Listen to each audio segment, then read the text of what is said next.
옛사람을 버리고 새사람을 입으라고 권면한 바울은 이제 구체적으로 옛사람을 벗어버리고 새사람을 입는 것이 어떻게 하는 것인지를 설명합니다. 오늘 본문에는 하지 말라는 금지의 명령과 하라는 적극적인 명령이 반복적으로 등장합니다. 먼저 25절입니다. 그런즉 거짓을 버리고 각각 그 이웃과 더불어 참된 것을 말하라. 이는 우리가 서로 지체가 됨이라. 아멘. 먼저 바울은 거짓을 벗어버리고 참된 것을 말하라고 명령합니다. 새 옷을 입기 위해 옛 옷을 벗어버려야 하듯 먼저 거짓을 벗어버리고 참된 것을 말해야 합니다. 옛 사람의 특징은 속임수와 간사한 유혹에 빠져 그 가운데 살아가는 것입니다. 속고 속이는 것은 죄 아래 사로잡힌 자들의 전형적인 모습입니다. 그러나 우리는 이제 의와 진리의 거룩함으로 지으심을 받은 새 사람을 입었으므로 이웃과 더불어 참된 것을 말해야 합니다. 요한복음 8장 44절에서는 이렇게 말씀하십니다. 너희는 너희 아비 마귀에게서 났으니 너희 아비의 욕심대로 너희도 행하고자 하느니라.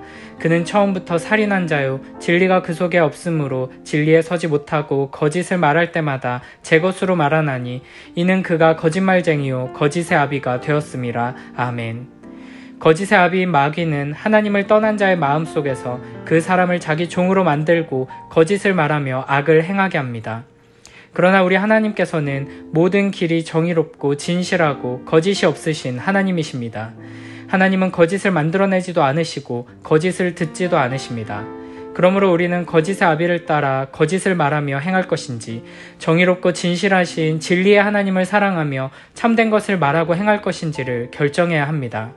거짓을 말하는 자는 하나님을 무시하고 대적하는 것이며 거짓말을 내는 자에게는 하나님의 심판이 임하게 될 것입니다. 새로운 삶을 살기 위해서 우리는 거짓을 버리고 이웃과 더불어 참된 것을 말해야 합니다. 여기서 말하는 이웃은 1차적으로 하나님의 새로운 공동체에 속한 지체들을 의미합니다. 구원받은 성도들은 몸의 지체로서 함께 연합하여 한 몸을 이룬 존재들이므로 마음을 열고 서로 진실을 말해야 합니다. 진실을 말하는 것은 교회 공동체를 바로 세우는 데 있어 가장 중요한 기초입니다. 지체들이 서로 믿고 신뢰하며 진실을 말할 때 공동체는 건강하게 세워질 것입니다. 그러나 성도들이 서로 속이고 신뢰하지 못한다면 교회 공동체 안에 분열이 일어나고 결국 공동체는 무너지고 말 것입니다. 넓은 의미에서 이웃은 우리 주변의 모든 이들을 의미한다고 할 수 있습니다. 우리는 서로를 존중하고 배려하고 높여주는 말을 하기 위해 힘써야 할 것입니다. 자신의 이익을 위해 이웃과 관련된 사실을 왜곡하지 않도록 거짓을 만들어내고 확대 재생산하는 악한 흐름에 동참하지 않도록 주의해야 할 것입니다. 그 사람의 인격은 그 사람의 언어 생활에서 분명하게 드러납니다. 마태복음 12장 36, 37절에서는 이렇게 말씀하십니다. 내가 너희에게 이르노니 사람이 무슨 무익한 말을 하든지 심판날에 이에 대하여 신문을 받으리니 내 말로 의롭다함을 받고 내 말로 정죄함을 받으리라. 아멘. 우리가 악한 본성을 따라 아무 생각 없이 거짓을 말하고 남을 비난하고 조롱하고 공격하는 악한 언어 생활을 고치지 않는다면 영으로서 몸의 행실을 죽이지 않으면 반드시 죽게 될 것입니다. 그러므로 우리는 거짓을 말하지 않고 참된 것을 말하기 위해 힘쓰며 부지런히 주님의 은혜를 구해야 할 것입니다. 갈라디아서 4장 16절에서 바울은 복음을 참된 말이라고 표현합니다. 참된 것을 말하기 위해 우리는 복음으로 우리의 마음을 채우고 복음으로 우리의 입술을 채워야 한다는 것입니다. 매일매일 무엇을 먹을까, 무엇을 마실까, 무엇을 입을까 하는 문제에 대해 이야기하느라 바쁜 사람들은 참된 것을 말할 수 없습니다. 오직 때를 얻든지 못 얻든지 참된 것, 곧 예수 그리스도의 복음을 묵상하고 찬양하며 증거하고 전하는 사람만이 거짓을 버리고 참된 것을 말할 수 있습니다. 마태복음 15장 18절에서는 입에서 나오는 것들은 마음에서 나온다고 말씀하십니다. 오직 예수 그리스도에 대한 깊은 사랑과 복음에 대한 감격이 우리의 마음을 가득 채울 때 비로소 우리의 입술이 참된 것을 말할 수 있다는 것입니다. 매일매일 말씀을 묵상하는 거룩한 습관을 따라 우리의 마음이 복음으로 가득 채워져서 우리의 입술에 거룩하고 아름다운 참된 말들이 흘러나오게 되길 축복합니다. 우리가 이렇게 거짓을 버리고 이웃과 더불어 참된 것을 말해야 하는 이유는 우리가 서로 지체가 되었기 때문입니다. 지체는 서로 연결되어 있어야 하고 연합해야 하는데 거짓은 지체들 사이에 갈등과 상처와 분열의 틈을 만들게 됩니다. 잠언 25장 18절에서는 이렇게 말씀하십니다. 자기의 이웃을 쳐서 거짓 증거하는 사람은 방망이요 칼이요 뾰족한 화살이니라. 아멘. 이웃과 더불어 참된 것을 말하지 않고 거짓을 말하면 그는 관계를 깨트리는 방망이요 관계를 가르는 칼이며 서로에게 깊은 상처를 주는 뾰족한 화살이 된다는 것입니다. 악한 원수마귀가 거짓을 말하는 자들을 통해 관계를 무너뜨리고 공동체를 상하게 한다는 것을 기억하며 거짓말을 통해 마귀에게 주도권을 내주지 않도록 주의해야 합니다. 어떠한 상황 속에서도 어떤 대상 앞에서도 거짓말이 아니라 진리를 입술에 담아내기 위해 힘써야 할 것입니다. 특별히 범사의 지체들을 마음으로 사랑하고 입술로 그 사랑을 표현하는 삶을 살아야 할 것입니다. 무엇보다 거짓을 말하지 않고 참된 것을 말하는 것은 하나님의 성품과 관련된 것임을 잊지 말아야 합니다. 민수기 23장 19절에서는 이렇게 말씀하십니다. 하나님은 사람이 아니시니 거짓말을 하지 않으시고 아멘.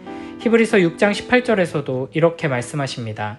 이는 하나님이 거짓말을 하실 수 없는 이 두 가지 변하지 못할 사실로 말미암아 앞에 있는 소망을 얻으려고 피난처를 찾은 우리에게 큰 안위를 받게 하려 하심이라. 아멘. 이처럼 우리 아버지 하나님께서는 거짓과 무관한 분이십니다. 그러므로 진리이신 하나님을 멀리하면 할수록 그만큼 거짓과 가까워지고 하나님과 우리 사이의 거리가 커지면 커질수록 거짓도 커지게 될 것입니다.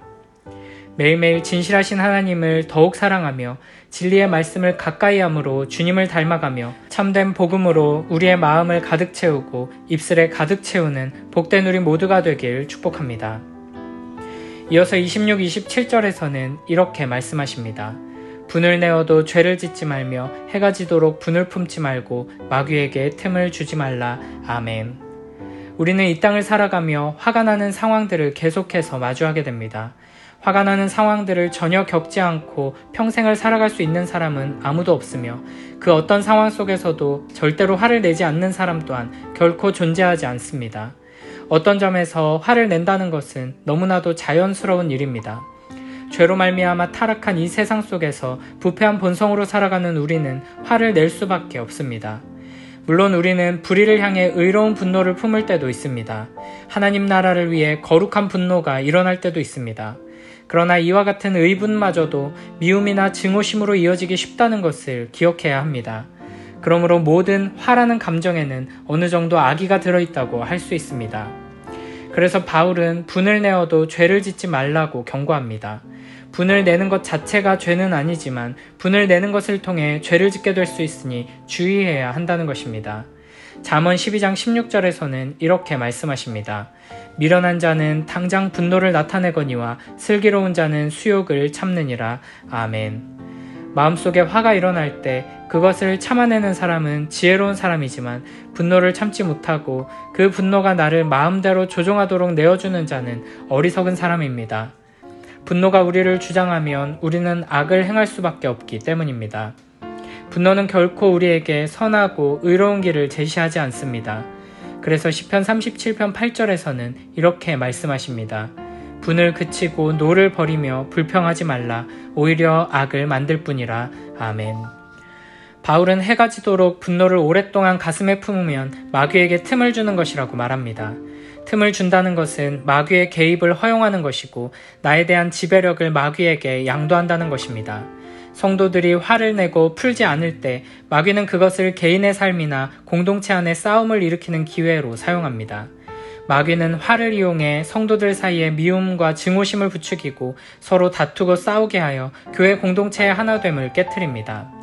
오랫동안 잘 쌓아왔던 관계가 한번 화를 참지 못해 단번에 무너져 버릴 수도 있습니다.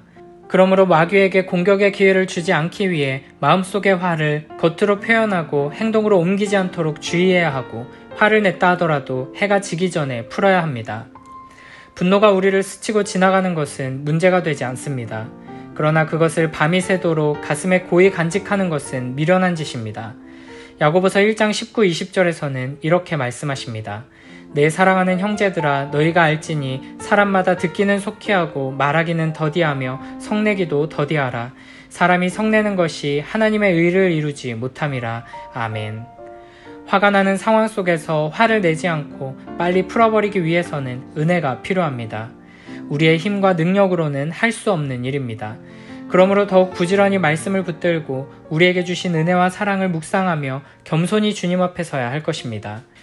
우리에게 쏟으셔야 했던 모든 진노와 저주를 예수 그리스도께 쏟으신 그 아버지의 사랑을 기억하며 우리를 용서하신 그 은혜를 기억하며 주님의 마음을 품고 쉽게 분내지 않는, 분을 내어도 죄를 짓지 않는, 분을 내어도 해가 지도록 길게 끌고 가지 않는 복된 우리 모두가 되길 축복합니다. 이어서 28절에서는 이렇게 말씀하십니다. 도둑질하는 자는 다시 도둑질하지 말고 돌이켜 가난한 자에게 구제할 수 있도록 자기 손으로 수고하여 선한 일을 하라. 아멘. 거짓된 말과 분노하는 마음에 이어 우리가 세 번째로 벗어버려야 할 것은 도둑질입니다. 성경에서 금지하는 도둑질은 크게 두 가지로 분류할 수 있습니다.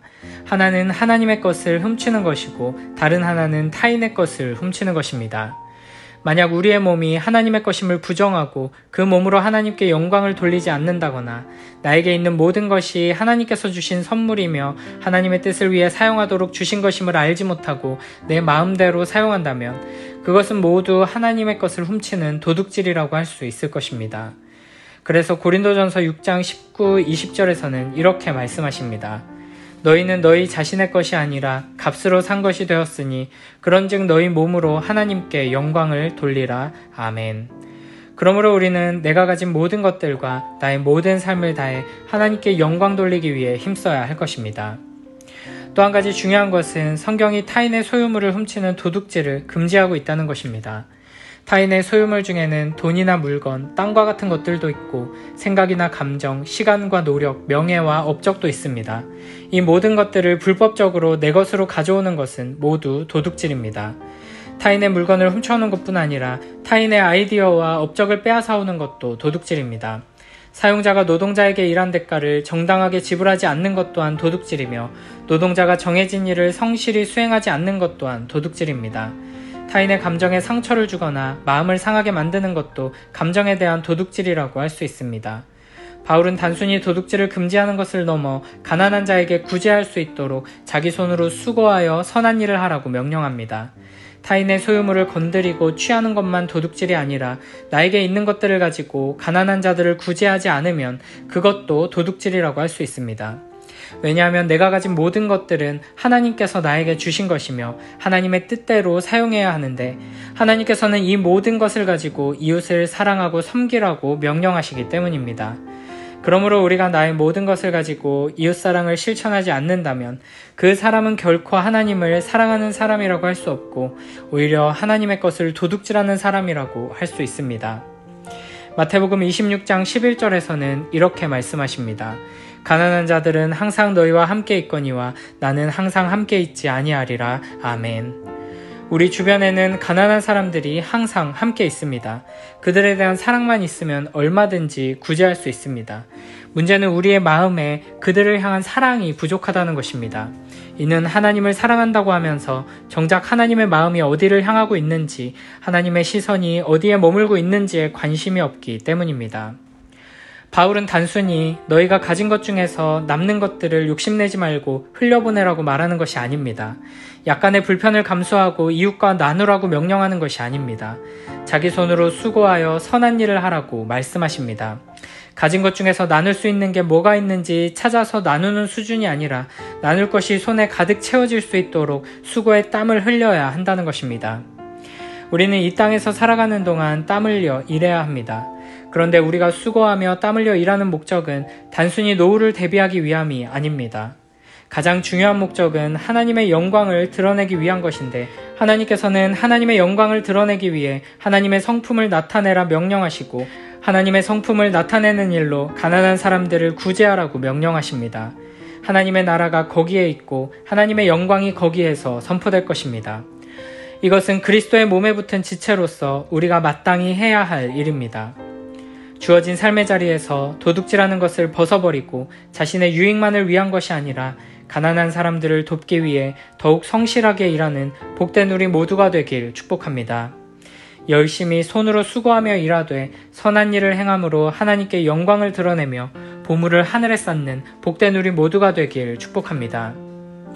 29절에서는 25절에 거짓을 버리고 참된 것을 말하라는 권면과 비슷한 권면이 반복됩니다. 무릇 더러운 말은 너희 입 밖에도 내지 말고 오직 덕을 세우는 데 소용되는 대로 선한 말을 하여 듣는 자들에게 은혜를 끼치게 하라. 아멘. 더러운 말은 입 밖에도 내지 말고 선한 말을 하라고 명합니다. 여기서는 더러운 말과 선한 말이 대조되고 있습니다. 더러운으로 번역된 헬라어 형용사는 썩은, 부패한이라는 뜻을 가지고 있습니다. 구원받은 성도들은 교회 공동체의 분열을 조장하는 모든 종류의 불평과 중상을 포함하여 음란한 말, 비웃는 말, 냉소적인 말, 비꼬는 말을 해서는 안 된다는 것입니다.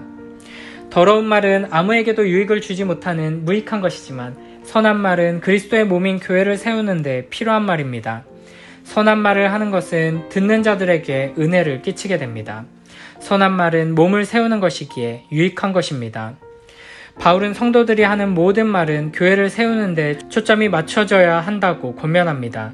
즉 거짓되고 더러운 말은 교회를 무너뜨리는 것이지만 참되고 선한 말은 성도들에게 유익을 끼치고 교회를 세우는 일에 해당한다는 것입니다. 우리는 슬픈 일을 당한 사람들을 진심으로 위로하는 말과 시리에 빠진 사람들을 격려하는 말, 어려움에 빠진 사람들을 적절하게 도와주는 지혜로운 말로 공동체를 세우는 일에 이바지해야 합니다. 잠언 12장 25절에서는 이렇게 말씀하십니다. 근심이 사람의 마음에 있으면 그것으로 번뇌하게 되나 선한 말은 그것을 즐겁게 하느니라. 아멘. 잠언 16장 25절에서는 이렇게 말씀하십니다. 선한 말은 꿀송이 같아서 마음에 달고 뼈에 양약이 되느니라. 아멘. 이렇게 선한 말은 근심하는 마음을 치유하고 연약한 자를 강하게 회복시킵니다. 이렇게 놀라운 하나님의 선물을 부지런히 사용해서 생명을 살리고 교회를 세우는 일에 귀하게 쓰임받는 복된 우리 모두가 되길 축복합니다. 26, 27절에서 분을 내어도 죄를 짓지 말고 마귀에게 틈을 주지 말라고 했는데 바울은 이제 38절에서 하나님의 성령을 근심하게 하지 말라고 합니다. 하나님의 성령을 근심하게 하지 말라. 그 안에서 너희가 구원의 날까지 인치심을 받았느니라. 아멘. 성령님은 우리와 항상 함께 하시며 우리를 도우시는 보혜사, 곧 조력자, 안내자, 인도자가 되십니다. 자녀들이 부모의 충고나 경고, 조언에 대해 무시하며 오히려 반대로 나가면 부모의 상심이 큰 것처럼 하나님의 자녀된 우리가 새 사람으로서 말씀대로 살아가도록 옆에서 도우시는 성령의 인도하심을 저버리게 되면 성령 하나님께서는 근심하시며 슬퍼하시는 것입니다. 만약 우리가 분노하는 마음을 품거나 더러운 말을 한다면 그것은 마귀를 즐겁게 하면서 성령을 근심하게 하는 일입니다. 우리가 만약 거짓말을 하거나 도둑질을 한다면 마귀는 기뻐하고 성령 하나님은 근심하실 것입니다. 왜냐하면 더러운 말은 교회를 분열시키고 무너뜨리는 것이며 하나 되게 하는 성령의 역사를 방해하고 거스르는 것이기 때문입니다. 성령은 교회를 하나 되게 하신 영이시며 우리는 하나님의 성령이 거하시는 거룩한 전이기 때문입니다. 그러므로 우리는 완전한 구속의 그날까지 우리 안에 거하시며 날마다 우리를 위해 일하시는 거룩하신 성령 하나님을 근심하게 하지 않도록 조심해야 할 것입니다. 이어서 31절에서는 성령을 근심하게 하는 다양한 원인들에 대해 말씀하십니다. 너희는 모든 악독과 노함과 분냄과 떠드는 것과 비방하는 것을 모든 악의와 함께 버리고. 아멘. 악독은 마음속에 숨은 원한과 앙심처럼 악한 감정을 뜻합니다. 노함과 분냄은 악한 감정이 밖으로 드러나 표출되는 것이고 떠드는 것과 비방하는 것은 그것을 행동으로 옮겨서 다른 사람들에게 해를 끼치는 행위입니다. 바울은 은밀한 상태에 있는 분노에서부터 절제하지 못하는 분노의 행위까지 모든 것을 버리라고 명하십니다. 대신 성도들이 행해야 할 것은 서로에게 친절하고 불쌍히 여기며 사랑으로 용서하는 것입니다. 용서는 분노하는 것과는 반대되는 것입니다. 우리는 형제에게 분노하기보다 용서해야 합니다. 왜냐하면 하나님께서 먼저 우리를 용서하셨기 때문입니다. 마지막으로 32절에서는 이렇게 말씀하십니다. 서로 친절하게 하며 불쌍히 여기며 서로 용서하기를 하나님이 그리스도 안에서 너희를 용서하심과 같이 하라. 아멘. 새로운 사람의 새로운 삶은 성령을 기쁘시게 하는 삶이 되어야 합니다. 그러기 위해서는 서로 친절하게 대하고 불쌍히 여기며 서로 용서하는 삶으로 나아가야 합니다. 여기서 서로 친절하게 된다는 말의 의미는 서로에게 유용한 존재로 쓰일 수 있도록 늘 준비하고 있으라는 것입니다. 나로 인하여 타인이 유익을 얻었다면 계속해서 나를 이용하여 그런 유익을 얻으라고 자신을 내어주는 태도를 가지라는 것입니다. 그것이 바로 새로운 사람의 새로운 삶입니다. 또한 새로운 사람의 새로운 삶은 불쌍히 여기는 것입니다. 불쌍히 여긴다는 것은 상대방의 마음을 나의 마음에 그대로 담는 것입니다. 이것은 상대방과 가장 깊은 차원에서 공감하고 소통하는 자가 되라는 말입니다. 가난한 사람들을 위해 내가 가진 것을 나누면서 그로 인해 내가 지금보다 가난하게 됨으로써 참으로 가난한 사람들의 빈곤을 마음으로 느끼며 함께하라는 것입니다.